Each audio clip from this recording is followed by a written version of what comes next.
الأنبياء والمرسلين ومولانا أبي القاسم محمد ثم الصلاة والسلام على أهل بيته الطيبين الطاهرين المعصومين أما بعد فقد قال الحكيم في كتابه المجيد وفرقانه الحميد بسم الله الرحمن الرحيم واعلموا أن فيكم رسول الله لو يطيعكم في كثير من الأمر لعنتم والله حبب إليكم الإيمان وزينه في قلوبكم وكره إليكم الكفر والفسوق والعصيان أولئك هم الراشدون. سبات پڑھ دیجئے.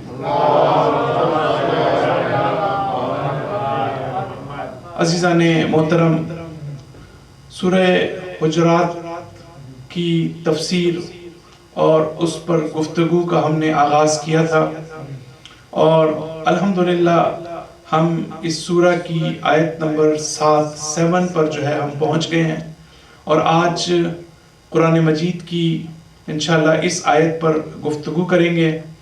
قرآن مجید کی اس آیت میں سورہ حجرات کی آیت نمبر 7 اللہ تعالیٰ فرماتا ہے کہ تم جان لو کہ تمہارے درمیان اللہ کا رسول موجود ہے. اگر وہ بہت سے معاملات میں تمہیں فالو کرنا شروع کر دے اور تمہاری اتباع کرنا شروع کر دے تو تم خود بہت بڑی مصیبت پہ پھنس جاؤ گے، بہت بڑی مشکل میں پھنس جاؤ گے. بہت اس کی بیک گراؤنڈ میں بھی میں نہیں جانا چاہتا کہ کسی نے آ کر کہا کہ فلاں قبیلے کے اوپر جو ہے وہ حملہ کر دیا جائے، اور رسول اللہ صلی اللہ علیہ وسلم کے پاس آ کر اصرار کرنے لگے، تو آپ کو چونکہ جو راوی تھا اس خبر کا اس کے اوپر اعتماد نہیں کیا جا سکتا تھا، لہٰذا آپ یہ نہیں کرنا چاہتے تھے کہ جو ہی کوئی خبر سنائے اور اس کی تصدیق کیے بغیر جو ہے اس قبیلے کے اوپر حملہ کر دیا جائے. تو اگر آپ اسی مثال کو لے لیں اور اگر ہم کسی سنی سنائی بات کے اوپر ہم کوئی ریئیکٹ کرنا شروع کر دیں اور وہ مسئلہ بہت زیادہ اہم ہو تو پھر اس سے بہت بڑا نقصان ہو سکتا ہے. لہٰذا قرآن یہاں پر کہتا ہے کہ جب تمہارے درمیان اللہ کا رسول موجود ہے، جب تمہارے درمیان اللہ کا فرمان موجود ہے، جب تمہارے درمیان اللہ کی کتاب موجود ہے، جب تمہارے درمیان ایک معصوم کا وجود موجود ہے، تو تمہاری یہ ذمہ داری ہے کہ تم اس کو فالو کرو، اس کو دیکھو کہ وہ تمہیں کیا حکم دیتا ہے اور اس حکم کی جو ہے وہ تعمیل کرو. اس کے بعد جو قرآن ہے وہ یہ کہتا ہے وَلَكِنَّ اللَّهَ حَبَّبَ إِلَيْكُمُ الْإِيمَانِ. اس آیت میں بڑی اہم تربیتی نکات اور تربیتی پوائنٹس جو ہیں وہ موجود ہیں، اور انشاءاللہ تفصیل کے ساتھ آج کے اس لیکچر میں ہم آپ کی یقیناً توجہ میرے ساتھ ہے، تفصیل کے ساتھ ہم ان تربیتی نکات کو دیکھیں گے کہ قرآن ہمیں کس طرف لے کے جانا چاہتا ہے اور قرآن کتنی گہرائی میں جا کر ہمیں بعض نکات کی طرف متوجہ کرتا ہے. اللہ تعالیٰ یہ کہتا ہے کہ وَحَبَّبَ إِلَيْكُمُ الْإِيمَانِ. اللہ تعالیٰ نے ایمان کو تمہارے لیے محبوب قرار دیا ہے. وَزَيَّنَهُ فِي قُلُوبِكُمْ. اور اس کو تمہارے دلوں کی زینت بنایا ہے. تمہارے قلب کی بیوٹی جو ہے وہ تمہارا ایمان ہے. میں چاہتا ہوں کہ اس آیت کو ہم اس وقت تک نہیں سمجھ سکتے جب تک ہم سورہ کاف کی 7ویں ہی نمبر آیت، یہ بھی آیت نمبر 7 ہے اور سورہ کاف کی بھی ایک آیت نمبر 7 ہے، جب تک ہم اس آیت کو اس آیت کے ساتھ ملا کر نہ دیکھیں تو ہمیں اس آیت کی افادیت اور اس آیت کی اہمیت جو ہے ہمیں اس کا اندازہ نہیں ہو سکتا. اور وہ کیا ہے؟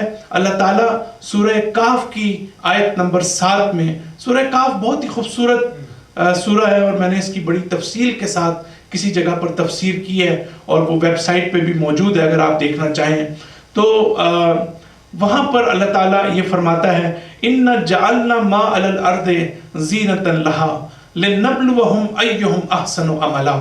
اللہ تعالیٰ کہتا ہے کہ جو کچھ بھی زمین پر موجود ہے، دیکھیں ہمارے پاس دو چیزیں ہیں، ایک ہم خود ہیں، ہمارا وجود ہے، ہماری روح ہے، ہمارا قلب ہے، ہماری ذات ہے، اور ایک یہ کائنات ہے، یہ زمین ہے، باقی جو چیز بھی ہے، حتیٰ اگر کوئی ہمارا گھر ہے، اگر ہماری گاڑی ہے، اگر ہماری کوئی زمین ہے، جو کچھ بھی ہمیں زمین پر نظر آتا ہے اور جو کچھ بھی ہمیں آسمان پر نظر آتا ہے، کوئی چاند، سورج، ستارے، یہ پورا گلیکسی سسٹم جو ہمارے سامنے موجود ہے، قرآن ایک باریک نقطے کی طرف اشارہ کرتا ہے، اور وہ یہ ہے کہ جو کچھ بھی اس زمین پر ہے وہ تمہاری زینت نہیں ہے، وہ تمہاری بیوٹی نہیں ہے، وہ تمہاری خوبصورتی نہیں ہے۔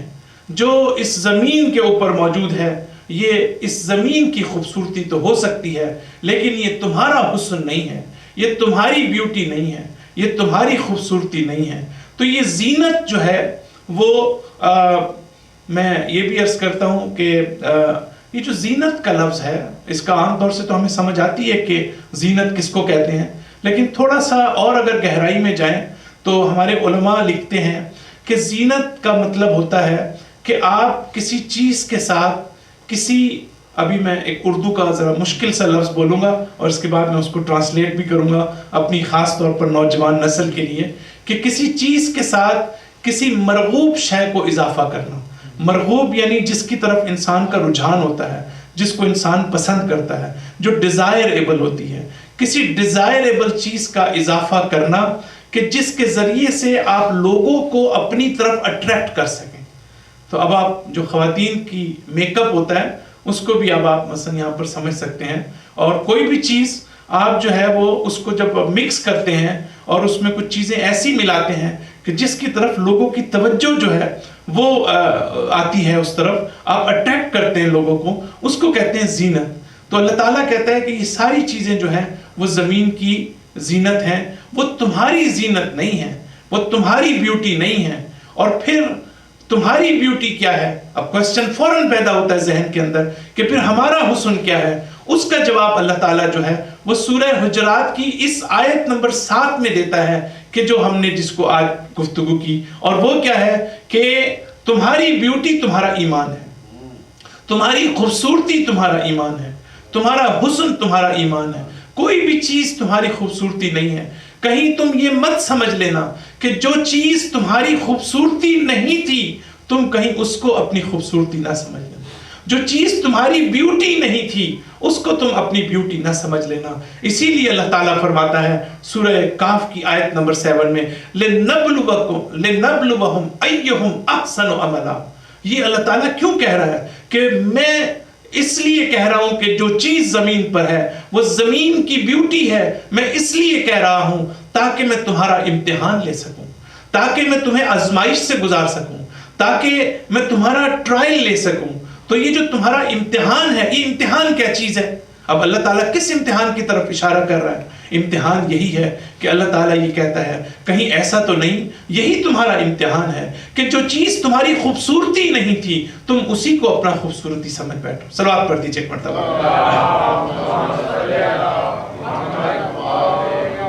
اور پھر ہمارے پاس وہ قرآن کی آیت ہے کہ جو شیطان سے متعلق ہے۔ شیطان یہ کہتا ہے کہ لَأَزَيَّنَنَّهُمْ عَلَى الْأَرْضِ، کہ میں تمہیں قرآن کی آیت ہے کہ پروردگارہ جس طرح تو نے مجھے اغوا کیا، یعنی اس معنی میں کہ جس طرح شیطان یہ کہتا ہے، اس کی پوری ایک تفسیر آیت کی میں اس میں نہیں جاتا، کہ جس سے میں دھوکے میں آیا تیری وجہ سے، تو میں اب اس کے بدلے میں تیری پوری انسانیت کو گمراہ کروں گا، اور میں اسی طرح گمراہ کروں گا جس طرح میں گمراہ ہوا ہوں۔ اب یہ شیطان کا گمراہ ہونے کا کیا مطلب ہے؟ کل جو آپ کو ایک میرے لیکچرز کی سیریز ملی ہے اس میں نے اس کی طرف اشارہ کیا ہے، کیونکہ حضرت آدم کی سٹوری کے حوالے سے جو مورل اور ایتھیکل آسپیکٹس ہیں، تو ہمارے جن دوست نے، شمیم بھائی نے زحمت کی ہے اور وہ آئندہ بھی کچھ کتابیں آپ کے حوالے کریں گے، تو اس پر اچھا خاصا جو ہے وہ ظاہر ہے کہ اس پہ خرچ بھی ہوتا ہے۔ تو ہم صرف یہ نہیں ہے کہ کتاب کو اگر ہم لیں تو ہم اس کو اپنے کسی جگہ پر رکھ دیں یا کتاب خانے میں رکھ دیں یا اس کو شیلف میں رکھ دیں، بلکہ اس کا ایک مقصد یہ ہوتا ہے کہ جو دوست زحمت کر رہے ہیں اور جنہوں نے محنت سے اس کو لکھا ہے کہ وہ ہم واقعاً کم سے کم ایک دفعہ اس کو دقت سے ضرور پڑھیں۔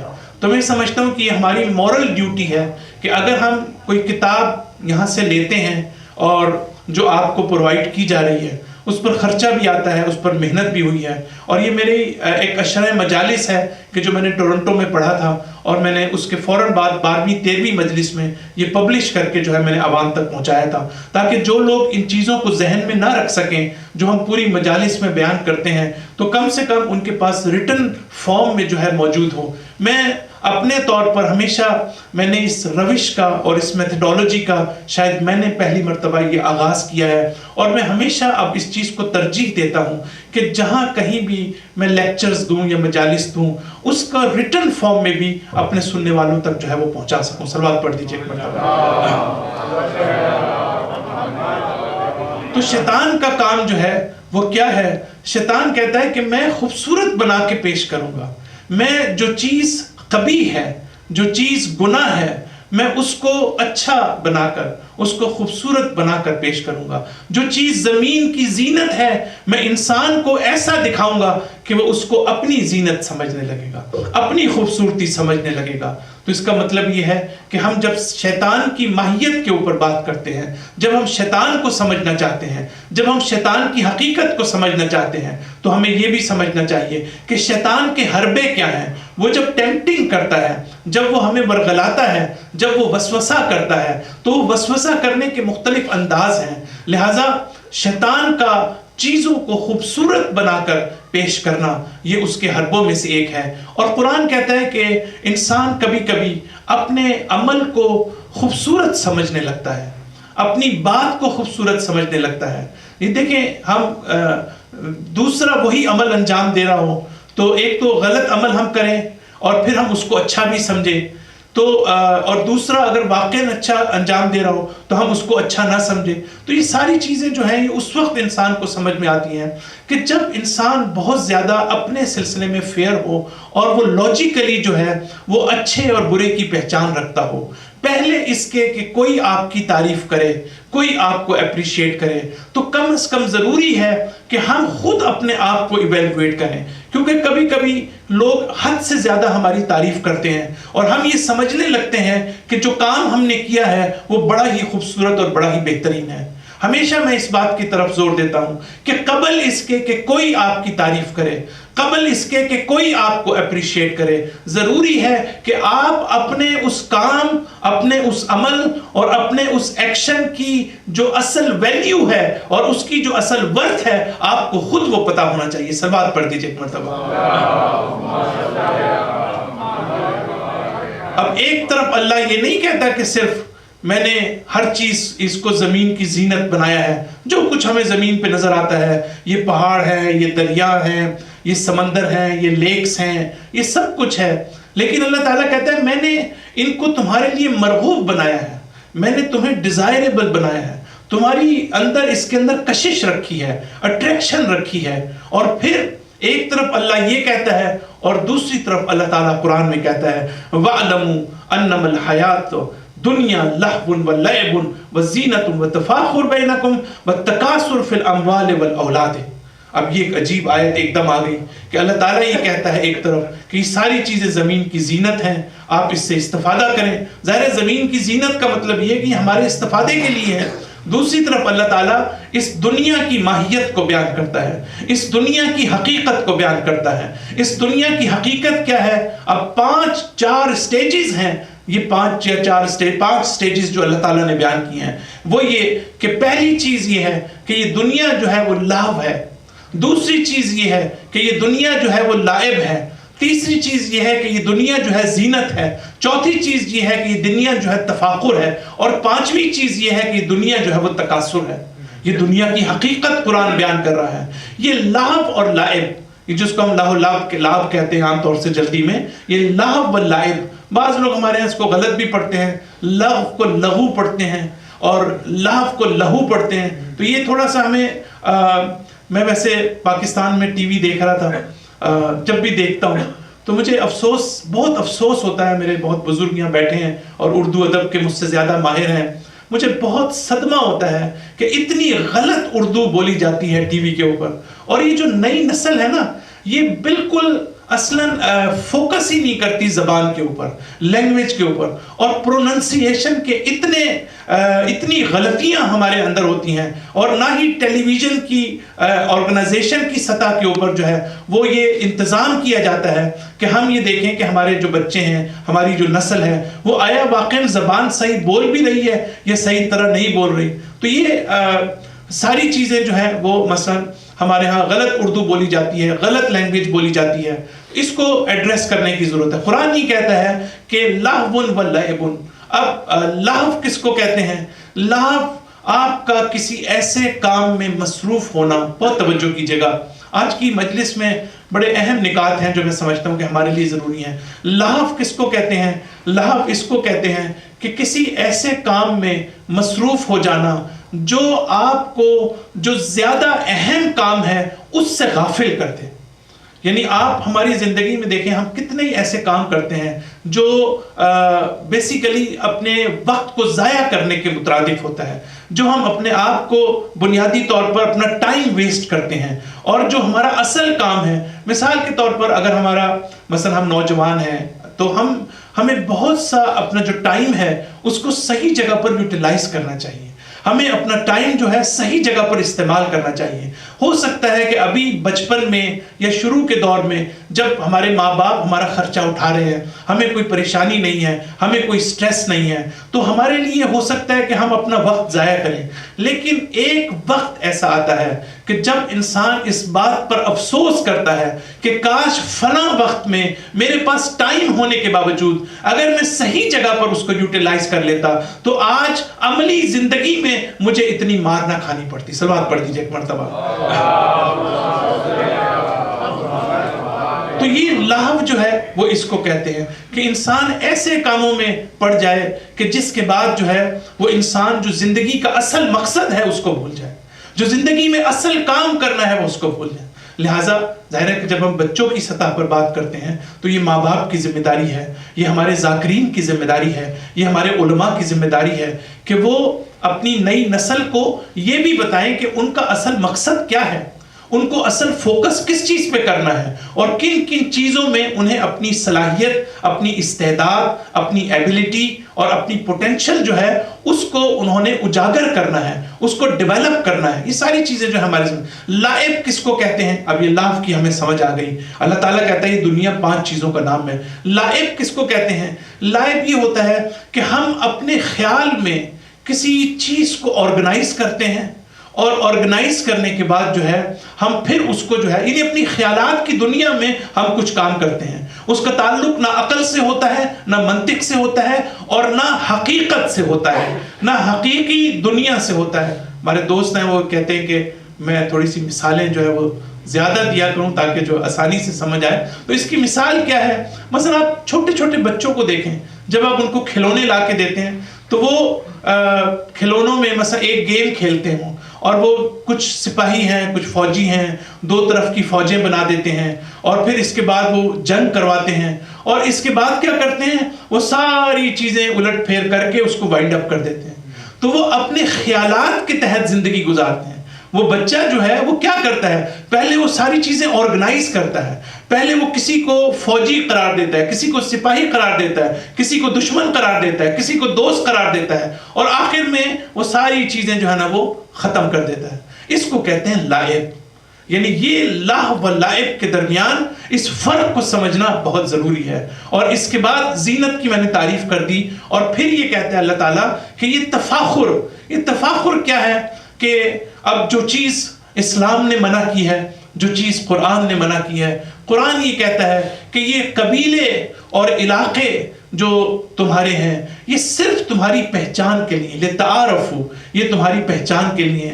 ان اکرمکم عند اللہ اتقاکم، تمہارے اللہ کے نزدیک افضل شخص وہی ہے، اسی کی ویلیو ہے، وہی شخص قابل احترام ہے، وہی شخص آنریبل ہے کہ جو تقوی کا حامل ہے. جو شخص جو ہے تقوی رکھتا ہے وہی عظمت کا حامل ہے. تو اب آپ دیکھیں کہ ہمارے معاشرے میں جو معیارات ہیں وہ واقعاً علم نہیں ہے، وہ تقوی نہیں ہے، وہ رائٹیسنس نہیں ہے. ایک شخص ہو سکتا ہے کہ ہمارے ہی کمیونٹی کے اندر وہ تقوی میں ہم سے زیادہ ہو, لیکن مالی لحاظ سے ہو سکتا ہے وہ کمزور ہو سکتا ہے اس کی اس سطح کی جاب نہ ہو سکتا ہے اس سطح کا علم نہ ہو جو ہمارے پاس ہے, لیکن ہم ہو سکتا ہے اس کی توہین کریں, ہم ہو سکتا ہے اس کی اہانت کریں, ہم ہو سکتا ہے اس کے لیے جو ہے وہ اس کی احترام اور عزت کے خلاف کوئی بات کریں, تحقیر کریں اس کی. تو یہ چیز جو ہے وہ قرآن اس کے مخالف ہے. قرآن کہتا ہے کہ احترام سب سے زیادہ اس کا ہے کہ جو صاحب تقوی ہے, جس کے اندر اخلاق ہے, جس کے اندر اخلاقیات ہیں, جس کے اندر موریلٹی اور ایتھکس ہے, وہی شخص جو ہے ایسا ہے کہ معاشرے میں ہر ایک کو اس کا احترام کرنا چاہیے. صلوات پڑھ دیجیے ایک مرتبہ. تو تفاخر جو ہے وہ بنیادی طور پر تفاخر کیا ہے, وہ یہ ہے کہ جس کو انگلش میں کہتے ہیں بوسٹنگ, یعنی ہم اپنے فخر جتانا, ہم جو ہے اپنے آباء و اجداد کے اوپر کہ ہمارا تعلق فلاں خاندان سے ہے, ہمارا تعلق فلاں قبیلے سے ہے, ہم فلاں پوزیشن کو ہولڈ کیے ہوئے ہیں. یہ ساری چیزیں کیا ہیں؟ تفاخر ہیں. ہماری زندگی کا بہت بڑا حصہ جو ہے ہمارا تفاخر کے اندر گزرتا ہے. ہماری زندگی کا بہت بڑا حصہ جو ہے وہ دوسرے کو اپنی شخصیت کو بڑا بنا کر پیش کرنے میں گزرتا ہے. یہ ساری چیزیں جو ہے یہ بیسیکلی یہ لہو و لعب ہے. یہ لعب کا کیا مطلب ہے؟ یہ اسی کی تفسیر ہے. یہ ساری چیزیں ہمارا خیالات ہیں, یعنی اس کی کوئی حقیقت نہیں ہے. جیسے بچے کے اس گیم کی میں نے مثال دی, اس کی حقیقت ویسے کوئی نہیں ہے. آپ ساری زندگی اپنے آپ کو دوسروں کے سامنے بڑا کرتے رہیں, لیکن آپ کتنے عرصہ اس دنیا میں زندہ رہیں گے؟ کتنی آپ کی عمر ہے؟ 60 سال ہے, 70 سال ہے. اور پھر ایک وقت پہ آ کے انسان کو پتہ چلتا ہے کہ جب انسان قیامت, قرآن میں ہے کہ آخرت میں اللہ تعالیٰ یہ پوچھے گا قیامت میں کہ تم کتنا عرصہ اس دنیا میں رہے. کوئی کہے گا میں 1 گھنٹہ رہا, کوئی کہے گا میں 2 گھنٹے رہا. تو اب آپ دیکھیں قرآن یہ بات کرتا ہے کہ اس دنیا کی جو وقت ہے اور ٹائم ہے وہ 1 یا 2 گھنٹے سے زیادہ نہیں ہے. اس کا مطلب ہے وہ دن کہ جو آخرت کا دن ہوگا, وہ روز کہ جو قیامت کا روز ہوگا, اس کو آپ اندازہ لگائیں کہ وہ کتنا وسیع ہوگا اور کتنا لمبا دن ہوگا کہ جو اس دنیا کے مقابلے میں. تو یہ جو تفاخر ہے یہ ایک قسم کے ہمارے خیالات کی دنیا ہے. ہم اپنے خیالات میں زندگی بسر کرتے ہیں. اور پھر تکاثر جو ہے, اب آپ تکاثر کو دیکھیں, تکاثر کا تعلق کس سے ہے؟ مال اور اولاد سے ہے. ایک زمانے میں لوگ اولاد پر فخر کرتے تھے, جتنی کثرت ہو اولاد کی اتنا ہی زیادہ وہ دوسروں کو کہتے تھے کہ میرے اتنے بیٹے ہیں. یہ ساری چیزیں منفی ہیں. اسلام نے آ کر ان کو جو ہے وہ جھنجھوڑ کے رکھ دیا اس عرب سوسائٹی کو. یہ سارے نارمز جو عرب سوسائٹی میں تھے, ان کی جو عقل تھی, ان کی جو آئیڈینٹی تھی, ان کی جو شناخت تھی, یہ اسلام کی کامیابی کی بنیادی دلیل جو ہے. میں اسی لیے کل بھی میں نے اشارہ کیا کہ ہم یہ سمجھتے ہیں کہ یہ اسلام جو ہے وہ روپے پیسے سے پھیلا ہے, مال و دولت سے پھیلا ہے, یہ تلوار اور جنگ سے پھیلا ہے. ایسا نہیں ہے, بلکہ اسلام پھیلا ہے منطق سے, اسلام پھیلا ہے عقل سے, اسلام پھیلا ہے برائیوں کو ایڈریس کر کے معاشرے میں دینداری اور روحانیت اور معنویت اور اخلاقیات جو ہے اس کو سامنے لا کر اسلام جو ہے وہ پھیلا ہے. تو ہم یہ دیکھتے ہیں کہ جو تکاثر ہے وہ ابھی میں تھوڑا سا آپ کے ساتھ شیئر کروں گا کہ یہ چونکہ ساری اخلاقی چیزیں ہیں. تکاثر کا مطلب یہ ہے, اب ظاہر اولاد کا مسئلہ یہ نہیں, اب ہر شخص جو ہے وہ کم سے کم بچے رکھنا جو ہے وہ اس کو پسند کرتا ہے, لیکن پیسہ, مال و دولت, یہ آج بھی قرآن نے 1400 سال پہلے جو بات کی تھی, آج بھی آج کا انسان بھی جو ہے وہ اسی مشکل کے اندر گرفتار ہے. اور بقول ایک صاحب کے کہ بعض لوگ جو ہے وہ چاہتے ہیں کہ پیسے گنتے گنتے قبر میں چلے جائیں, یعنی اتنا انہیں عشق ہوتا ہے اپنے پیسوں سے. اب آپ دیکھیں بعض روایات ہیں وہ یہ کہتی ہیں کہ آپ کا مال وہ ہے جو آپ اپنے اوپر یوٹیلائز کر رہے ہیں, باقی آپ کا مال نہیں ہے. اصلا آپ سمجھتے رہیں کہ میرا کتنا بینک بیلنس ہے. کتنے ہی لوگ ہیں, عجیب و غریب چیز ہے یہ کہ لوگوں کو عشق ہوتا ہے اپنے اس مال سے جو بینک میں رکھا ہوا ہے. انہیں یقین ہوتا ہے کہ اس کو کبھی خرچ نہیں کریں گے, لیکن ان کو محبت ہو جاتی ہے اس سے. اور اپنی زندگی آپ دیکھیں ان کی, نہ ان کا مکان ٹھیک ہوتا ہے, نہ ان کے پاس گاڑی ٹھیک ہوتی ہے, ایک ولنریبل زندگی وہ گزارتے ہیں. وہ اپنے اوپر جو ہے وہ خرچ جو ہے وہ نہیں کرتے.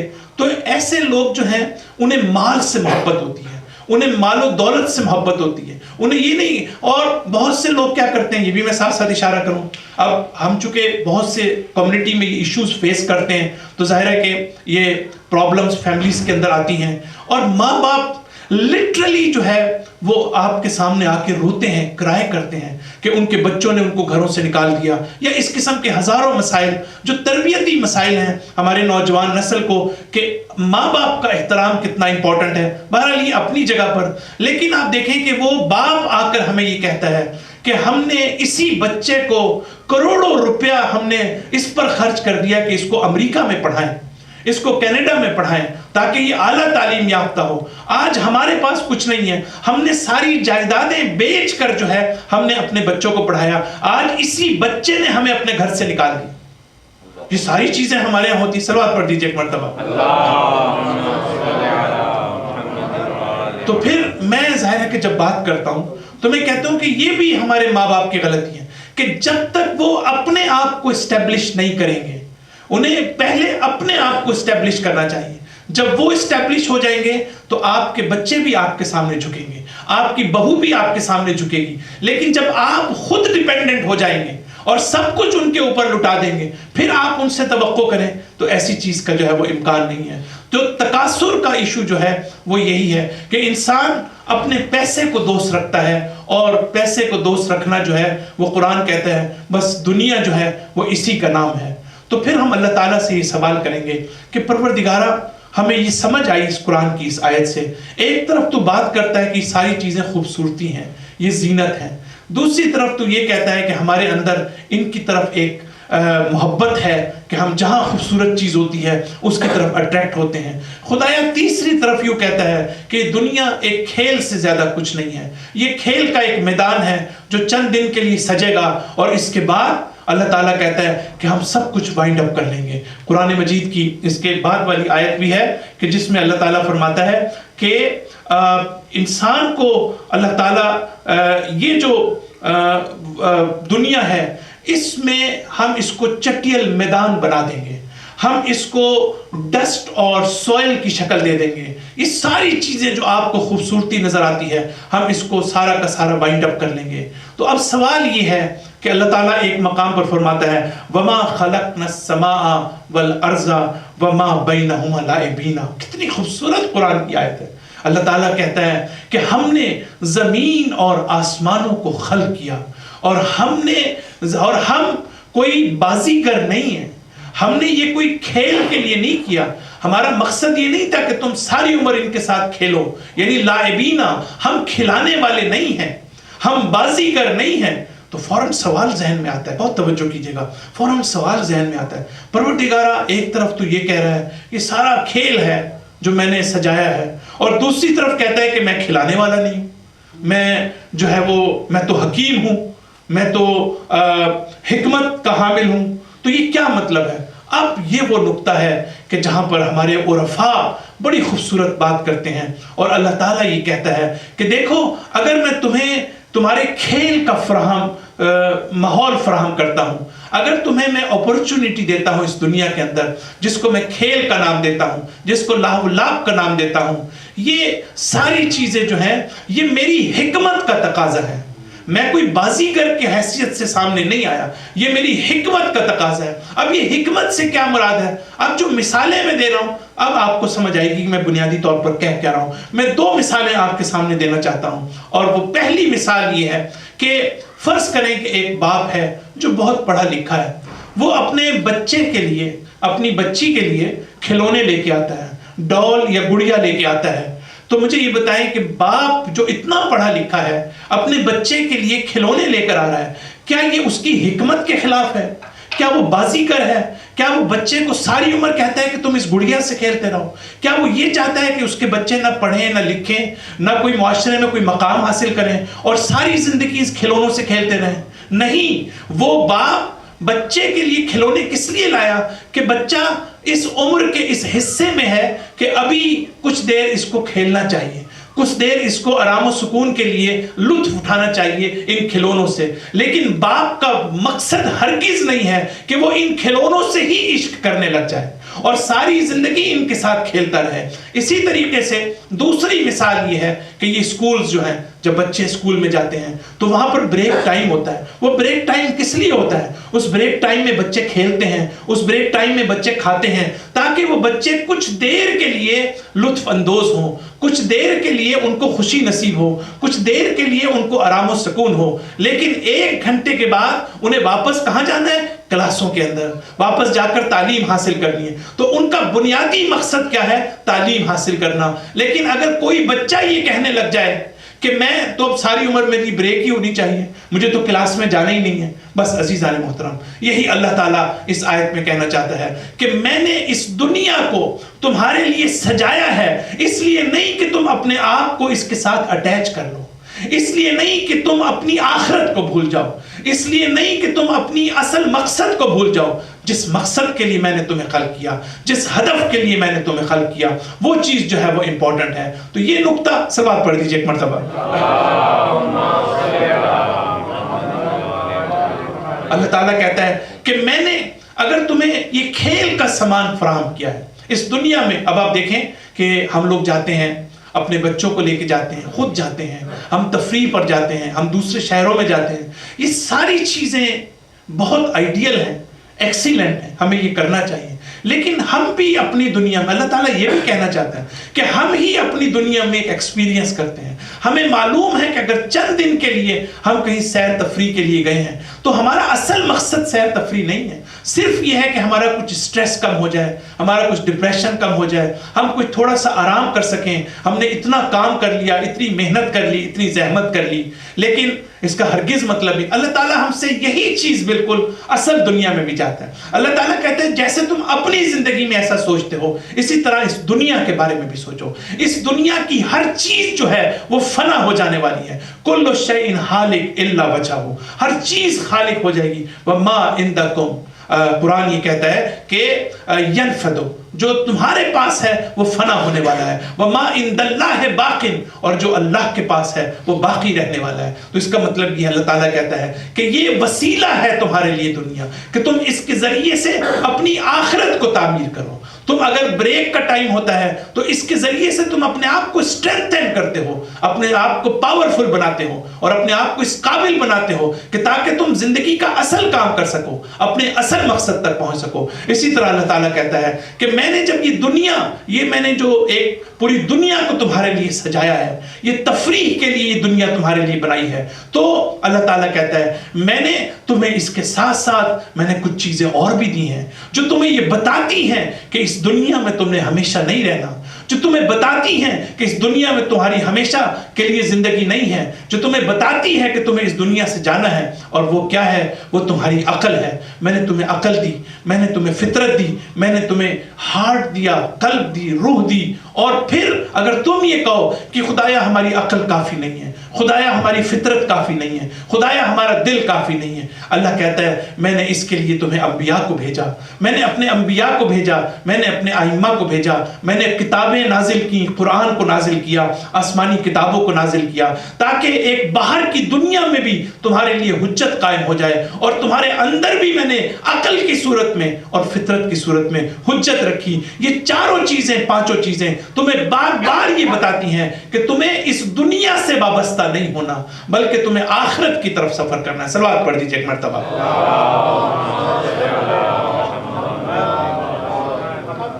یہ نقطہ جو قرآن ہمیں بتاتا ہے. اب ایک تو بڑی خوبصورت روایات کی طرف آنا چاہتا ہوں. ہمارے چھٹے امام سے کسی نے سوال کیا، کہا کہ مولا آپ کے بعد امام کون ہوگا، آپ کے بعد رہنما کون ہوگا. اب آپ دیکھیں امام بڑے آرام سے کہہ سکتے تھے کہ میرے بعد جو بھی ہمارے ساتھ میں امام ہے، امام موسیٰ کاظم علیہ السلام، ان کے بارے میں کہہ سکتے تھے، لیکن امام نے کیا جواب دیا.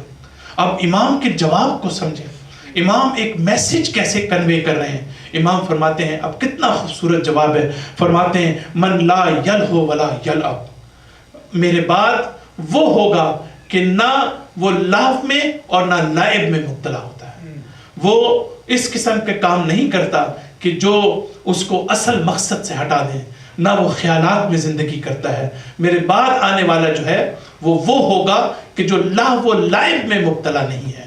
اور اس کے فوراً بعد کہتے ہیں کہ جب امام کہہ رہے تھے تو امام موسیٰ کاظم علیہ السلام چھوٹے سے تھے تو وہ حاضر ہو گئے. صلوات پڑھ دیجیے. اور تاریخ بتاتی ہے کہ ان کے پاس ایک شیپ تھا جس کو ہم گوسفند کہتے ہیں یا بھیڑ کہتے ہیں, اور اس کو وہ یہ بتا رہے تھے اور سکھا رہے تھے کہ اپنے رب کے سامنے سجدہ کیسے کرنا, اپنے رب کے سامنے سجدہ کیسے کرنا. یعنی ایک چھوٹا سا بچہ, اس کے بارے میں امام یہ کہنا چاہتے تھے کہ وہ امام ہوگا, وہ رہنما ہوگا کہ جو لہو و لعب کی زندگی نہیں گزارتا ہوگا. تو کہنے کا مقصد یہ ہے کہ یہ دنیا جو ہے وہ ایٹرنل نہیں ہے, یہ دنیا جو ہے وہ ٹھیک ہے کہ ایک خاص وقت کے لیے ہے, لیکن آخرت جو ہے وہ ابدی ہے اور ہمیشہ رہنے والی ہے, جس کا تعلق بہشت سے ہے, جس کا تعلق جہنم سے ہے, جس کا تعلق قیامت سے ہے. اور پھر آپ دیکھیں کہ ایک روایت میرے ذہن میں آ گئی کہ بعض لوگ, جیسا کہ میں نے اشارہ کیا کہ بعض لوگ دو قسم کے لوگ ہوتے ہیں. اگر اللہ ہمیں اس دنیا میں مال و دولت دیتا ہے تو ہم مال و دولت جو ہے وہ واقعاً انسانیت کے لیے استعمال کریں, یعنی کوئی دوسرے لوگ بھی ہمارے علاوہ بینیفٹ اٹھائیں, ہم بھی اٹھائیں. کچھ لوگ ایسے ہوتے ہیں اور اللہ تعالیٰ ان کو ثواب عطا کرتا ہے کہ جس کو اللہ تعالیٰ نے دیا ہے اور وہ واقعاً کسی نہ کسی جگہ پر اس کو خرچ کر رہا ہے, جس سے جو محتاج لوگ ہیں, جو ضرورت مند ہیں, وہ اس سے فائدہ اٹھا رہے ہیں. لیکن وہ لوگ جو اپنے محلات تعمیر کرتے رہتے ہیں, ایک میرا گھر جو ہے فلاں شہر میں ہوگا, فلاں ملک کے اندر ہوگا, اور شاید میں ساری زندگی اپنے بعض محلات میں جا بھی نہ سکوں, ایسی مثالیں بھی موجود ہیں. تو اس کے بارے میں اب روایت میں آپ کے سامنے بیان کرتا ہوں کہ یا افسق الفاسقین یا افسق الفاسقین اینا تریدو. ملائکہ اس شخص کو خطاب کر کے کہتے ہیں اے سب سے بڑے فاسق اینا تریدو. اب دیکھیں کتنی مختصر سی روایت ہے, اور وہ یہ ہے کہ تم کیا چاہتے ہو, تم کدھر جانا چاہتے ہو, تم کہاں تک جانا چاہتے ہو. یہ ملائکہ اس شخص کو ایڈریس کرتے ہیں کہ جو اپنے محلات بناتا رہتا ہے. اب ابھی میں ہمارے دوستوں میں سے, ظاہر کے نام تو میں نہیں لے سکتا, بہت ہی قریبی ہمارے دوست ہیں, لیکن ان کی ایج ہو گئی ہے جتنی کہ جس کے بعد اگر ہم ایوریج ایج سمجھیں 80 85 90 جتنی بھی, تو آپ فرض کریں 20 سال اور زندہ رہ سکتے ہیں زیادہ سے زیادہ. لیکن آپ کی جو پلاننگز ہیں وہ آئندہ 1000 سال کی ہیں. آپ جو ہے وہ ہر منٹ بعد یہ سوچ رہے ہیں کہ میں کاروبار کو کس طرح سے فروغ دوں. اب اچھی بات ہے اگر آپ ساتھ ساتھ مجھے یہ کہیں کہ اگر اللہ نے مجھے کچھ دیا تو میں اس کو مرکز میں لگاؤں گا, میں اس کو سینٹر میں لگاؤں گا, میں مومنین کی بھلائی کے لیے کچھ کروں گا. ان میں ہرگز ایسی کوئی چیز نہیں ہے, ان کو صرف اپنی فکر ہے کہ میرے مال و دولت میں اضافہ ہوتا چلا جائے. لیکن میں یہ سوچتا ہوں کہ ان کے پاس شاندار گاڑی ہے, ان کے پاس شاندار گھر ہے, ان کی اولادوں کی سب کی شادی ہو گئی ہے, اور پھر عمر کے اس حصے میں ہو گئے ہیں, اور پھر بھی یہ ہوس ختم نہیں ہو رہی. یہ کیا چیز ہے, کتنی امپورٹنٹ بات ہے کہ ہم اپنی زندگی میں ان اہم ترین امور کو جن کی طرف روایات ہمیں اشارہ کرتی ہیں ہم ان کو دیکھیں. صلوات پڑھ دیجیے ایک مرتبہ. بس عزیزان محترم, آخری نقطہ جو بہت ہی اہمیت کا حامل ہے, جب قرآن ہمیں یہ کہتا ہے کہ ایمان تمہارے لیے محبوب قرار دے دیا ہے, ایمان کو ہم نے تمہارے دلوں کی زینت بنا دیا ہے, اور پھر اسی آیت میں اللہ تعالیٰ فرماتا ہے لیکن تمہارے دل میں ہم نے نفرت بٹھا دی ہے کفر سے, فسق و فجور سے, گناہ کی زندگی سے. اب اللہ تعالیٰ کیا کہنا چاہتا ہے؟ اللہ تعالیٰ یہاں یہ کہنا چاہتا ہے کہ ہم نے ایسا نہیں کیا کہ ہم یہ کہیں کہ یہ اچھی چیز ہے, یہ بری چیز ہے, تمہاری مرضی, چاہے تو اچھی چیز کو اپناؤ چاہے تو بری چیز کو اپناؤ. نہیں, اب میں آپ کو مثال دینا چاہتا ہوں. مثال ہے کہ ایک طرف آپ کے سامنے پوائزن ہے اور دوسری طرف آپ کے سامنے ہنی ہے, فرض کرتے ہیں. تو اب آپ کے دل میں اللہ تعالیٰ نے یہ نہیں آپ کو کہا مرضی ہے تو زہر کھا لو اور مرضی ہے تو شہد کھا لو, یہ تو نہیں اللہ تعالیٰ نے کہا. اللہ تعالیٰ نے اس کے ساتھ ساتھ ایک ایکسٹرا چیز ہمارے اندر رکھی ہے, اور وہ ایکسٹرا چیز کیا ہے کہ زہر سے نفرت. جو ہی وہ ہماری زبان پر آئے گا ہماری طبیعت, ہماری جو وجود ہے اس کو ریجیکٹ کر دے گا. ہمارا اسٹمک اس کو ایکسیپٹ نہیں کرے گا، لیکن شہد جو ہی ہماری زبان میں آئے گا ہمارا دل اس کو ایکسیپٹ کرے گا، ہمارا ایکسیپٹ کرے گا اسٹمک اس کو۔ اس کا کیا مطلب ہوا؟ اللہ تعالیٰ کہتا ہے کہ میں نے برائی کو، اس کی نفرت تمہارے اندر ڈال دی ہے، تمہاری فطرت کا حصہ ہے۔ اگر کوئی شخص ظالم ہے تو تمہارے اندر یہ ظلم کے خلاف نفرت میں نے ڈالی ہے۔ اگر کوئی شخص جو ہے وہ گناہ کرتا ہے تو گناہ سے نفرت تمہارے اندر ڈالی ہے، اور ساتھ ساتھ عدل سے محبت، جہاں تک جسٹس ہے تو میں نے وہ محبت تمہارے اندر ڈالی ہے، تقوی سے محبت تمہارے اندر ڈالی ہے، حق سے محبت، جہاں کہیں حق ہوگا، حقیقت ہوگا، اس کی محبت میں نے تمہارے اندر ڈالی ہے۔ وہ الگ بات ہے کہ انسان کی فطرت ماحول تبدیل کر دے، وہ الگ بات ہے کہ انوائرمنٹ کی وجہ سے ہم اپنی اصل فطرت کو بھول جائیں اور جو چیز باطل تھی ہم اس کو حق سمجھنے لگے۔ لیکن اللہ تعالیٰ کہتا ہے کہ میں نے تمہیں ایکسٹرا پوٹینشل عطا کی ہے اچھے اور برے کو جو ہے وہ پہچاننے کے لیے۔ صلوات پڑھ دیجئے ایک مرتبہ۔ تو جب اللہ تعالیٰ ایمان کی بات کرتا ہے تو اب بس وہ آخری اور بڑا چھوٹا سا نقطہ، بہت توجہ کیجیے گا، بڑی میں خوبصورت مثال ہے جو دینا چاہتا ہوں، اور یہ مثال کس نے دی؟ یہ اس وقت کے موجودہ دور کے میری نظر میں سب سے بڑے عارف، سب سے بڑے فلسفی اور عظیم فقیہ آیت اللہ جوادی آملی۔ آیت اللہ جوادی آملی نے یہ تعریف کی۔ ایک مسئلہ ہمارے ساتھ رہتا ہے کہ جب ہم ایک چیز کو جانتے ہیں تو ہم اس پر عمل کیوں نہیں کرتے ہیں؟ اب ابھی کوشچن ہے ہمارے سامنے، مجھے چیز پتہ ہے، فوراً مثال دیتا ہوں آپ کو بڑی اچھی۔ آپ دیکھیں کہ جو ڈاکٹرز ہوتے ہیں، میں آپ سے پوچھوں گا کہ کیا ڈاکٹر سے زیادہ بہتر کوئی جانتا ہے کہ سگریٹ میں کتنے نقصانات ہیں؟ سگریٹ نوشی کے اندر ڈاکٹر سے بہتر تو کوئی نہیں جانتا۔ کیا ڈاکٹر سے بہتر کوئی جانتا ہے کہ اوور ایٹنگ کے کتنے نقصانات ہیں، کتنے مضمرات ہیں؟ اس سے بہتر تو نہیں۔ پھر تمام تر اس اسپیشلسٹ ڈاکٹر کے ہونے کے باوجود وہ اوور ایٹنگ بھی کرتا ہے، اوور ویٹ بھی ہوتا ہے، اور اس کے ساتھ ساتھ جو ہے وہ سگریٹ بھی پیتا ہے۔ یہ کیا وجہ ہے؟ وہ عالم کہ جو قرآن کی تفسیر بھی کرتا ہے، جو قرآن کو سمجھتا بھی ہے، اس کے باوجود ہم کہتے ہیں عالم جو عمل نہیں ہوتا، عالم بلا عمل، وہ عامل کے جو عمل نہیں کرتا۔ تو یہ علم اور عمل کے درمیان کیا فاصلہ ہے؟ تو عزیزان محترم، انسان کے اندر اللہ تعالیٰ نے کچھ چیزیں ایسی رکھی ہیں کہ جس کا تعلق انسان کے ایکشن سے ہے، جس کا تعلق انسان کے عمل سے ہے، اور کچھ چیزوں کو اللہ تعالیٰ نے رکھا ہے جس کا تعلق انسان کے ذہن سے ہے۔ تو بعض جگہ پر ہمارا ذہن کمزور ہو تو ہمیں اس کی تقویت کرنے کی ضرورت ہے۔ اگر علم کم ہے تو علم حاصل کرنے کی ضرورت ہے، اگر انفارمیشن کم ہے تو اس کو حاصل کرنے کی ضرورت ہے۔ لیکن اگر ہماری پرابلم ہمارے علم میں نہ ہو اور پرابلم ہمارے عمل میں ہو، اور ہم مشکل علم کی دور کر رہے ہوں، تو اس سے ہمارا عمل ٹھیک نہیں ہو سکتا۔ مثال سنیے گا، مثال آپ کے سامنے میں دینا چاہ رہا ہوں، آیت اللہ جوادی عاملی کی مثال ہے۔ وہ فرماتے ہیں کہ فرض کریں کہ کسی نے آپ کے ہاتھ پاؤں باندھ دیے ہوں، بہت توجہ کیجئے گا، آپ کے ہاتھ پاؤں کسی نے باندھ دیے ہوں، اور آپ کے سامنے جو ہے وہ دو چیزیں ہوں، ایک سانپ ہو اور دوسرا جو ہے وہ کیا ہو، بچھو ہو۔ اب آپ یہ سوچیں کہ ایک طرف آپ کے سامنے سانپ ہے اور دوسری طرف جو ہے آپ کے سامنے بچھو ہے۔ اب آپ کو اس سے بھاگنا ہے، اور آپ نے اس کے ساتھ جو ہے وہ بھاگ کے، ظاہر ہے کہ وہ آپ کو کاٹ سکتا ہے، آپ کو جو ہے وہ ڈس سکتا ہے، اور یہ جو کیا کہتے ہیں بچھو، جس کو آپ اسکارپین کہتے ہیں، اب یہ اسکارپین آپ کے سامنے، میں آپ سے پوچھتا ہوں کہ پرابلم کہاں ہے؟ ہمارے علم میں پرابلم ہے؟ کیا ہمیں آپ آ کے بتائیں کہ یہ بڑا خطرناک ہے، بہت ہی اگر یہ ڈس لے تو انسان فوراً مر جائے گا؟ تو آپ کو کیا فرق پڑتا ہے؟ آپ جو مرضی کہتے رہیں، پرابلم تو میری علم میں نہیں ہے، پرابلم تو یہ ہے کہ میرے ہاتھ پاؤں کھولو، میرے ہاتھ پاؤں کھولو گے تو میں بھاگوں گا۔ میں کس طریقے سے بھاگوں گا؟ تو میری پرابلم کس میں؟ میری عمل کے اندر پرابلم ہے۔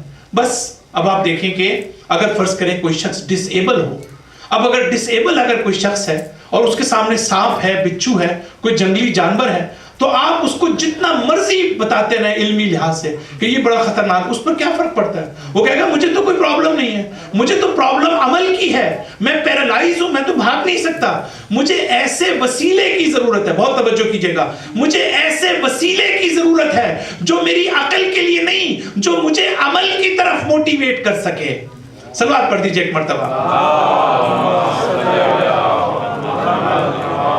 جو مجھے عمل کی طرف موٹیویٹ کر سکے. وہ کون سی چیز ہے جو مجھے عمل کی طرف موٹیویٹ کر سکتی ہے؟ میں ایک مثال دینا چاہتا ہوں. یہ جو لوگ ہوتے ہیں الکوہلک اور ایڈکٹڈ لوگ جو ہوتے ہیں، اب یہ امریکہ میں وہ کون سا علاقہ ہے آپ کے شہر میں مجھے نہیں پتا، لیکن ہمارے ہاں ایسٹ ڈاؤن ٹاؤن وینکوور ہے کہ جہاں پر آپ سارے یہ ایڈکٹڈ لوگ جو ہیں، یہ بڑی ولنریبل حالت کے اندر جو ہے، ان کو سارے ڈاکٹر ناکام ہو گئے ہیں، ساری پولیس ناکام ہو گئی ہے، ان کا کوئی کچھ نہیں بگاڑ سکتا، مینٹل ہیلتھ ڈپارٹمنٹ ان کا ناکام ہو گیا ہے. یہ اسی سڑک کے اوپر جو ہے وہ اپنی جو چٹائی ہے یا اپنا جو کاغذ بٹھا کر وہیں پر اپنی زندگی گزارتے ہیں. اب مجھے یہ بتائیے، اب یہ مثال خود آیت اللہ جوادی حاملی کی ہے، میں اس کو اپنے ماحول میں بیان کر رہا ہوں. اب وہ یہ کہتے ہیں کہ اس معتاد جو ایڈکٹڈ شخص ہے، اب اس کے سامنے کتنے ہی نقصانات بتاتے رہیں، اس کی یہ پرابلم ہی نہیں ہے. اس کی یہ پرابلم نہیں ہے کہ وہ جو ہے اس کو یہ بتائیں کہ یہ بڑا خطرناک ہے، تمہاری ہیلتھ کے لیے خطرناک ہے، تمہاری مینٹل ہیلتھ کے لیے خطرناک ہے، تمہاری زندگی کے لیے خطرناک ہے. میں آپ سے پوچھتا ہوں، کیا اس پر کوئی اثر ہوگا؟ اس پہ تو کوئی اثر نہیں ہوگا، کیونکہ اس کی پرابلم یہ ہے ہی نہیں. اس کی پرابلم یہ ہے، پرابلم کیا ہے اس کی پرابلم یہ ہے کہ اس کے پاس قوت ارادی نہیں. اس کی پرابلم یہ ہے اس کے پاس ڈٹرمینیشن نہیں ہے، اس کے پاس کمٹمنٹ نہیں ہے، اس کے پاس وہ موٹیویشنل پاور نہیں ہے. وہ چیز اس کے اندر جب نہیں ہے تو قرآن بس یہی بات کہنا چاہتا ہے. بعض چیزیں جس کی طرف قرآن اشارہ کرتا ہے اس کا تعلق ہمیں موٹیویٹ کرنے کے لیے ہے. ان میں سے ایک چیز، اہم ترین چیز جس کی طرف قرآن اشارہ کرتا ہے، دیکھیں قرآن تشویق کا لفظ استعمال کرتا ہے. تشویق یعنی موٹیویٹ کرنا. قرآن جو ہے یہ کیوں کہتا ہے کہ تمہیں اتنا ثواب ملے گا؟ قرآن کیوں کہتا ہے کہ تمہیں اتنا عذاب ملے گا؟ اس کا تعلق ہمارے علم سے نہیں ہے، اس کا تعلق ہمارے عمل سے ہے. جب ہمیں یہ پتا چلے گا، اس ایڈکٹڈ شخص کو اگر یہ بتا دیں آپ کہ تمہیں اتنی پنش ملے گی، تو ہو سکتا ہے یہ تبدیل ہو جائے. تو اللہ تعالیٰ نے جنت کا ذکر کیا، اللہ تعالیٰ نے ثواب کا ذکر کیا، اللہ تعالیٰ نے جہنم کا ذکر کیا، اللہ تعالیٰ نے ہمارے رسول کو نذیر و بشیر قرار دیا، یعنی ڈرانے والا اور بشارت دینے والا، اچھی نیوز پڑھنے والا. اور اسی طرح اللہ تعالیٰ ہمیں یہ کہتا ہے قرآن میں کہ ہمیں قوت ارادی کو مضبوط کریں، اپنی روح کو مضبوط کریں، تاکہ جو چیز ہمیں علمی لحاظ سے معلوم ہے ہم عملی طور پر جو ہے ہم اس میں اپنے آپ کو عمل کے میدان میں لا سکیں، اور اپنے علم اور عمل دونوں کو جو ہے ہم اس پر عمل کر سکیں. صلوات پڑھ دیجئے ایک مرتبہ. انشاءاللہ اللہ تعالیٰ آپ سب کو، ہم سب کو توفیق عطا فرمائے کہ ہم قرآن کے ان میسیجز کو واقعاً ماہ مبارک رمضان میں ہم صحیح طرح سے ہم سمجھ سکیں، اور اپنی عملی زندگی میں ان اخلاقی اور انتہائی نورانی پہلوؤں کو جو ہے ہم نافذ کر سکیں.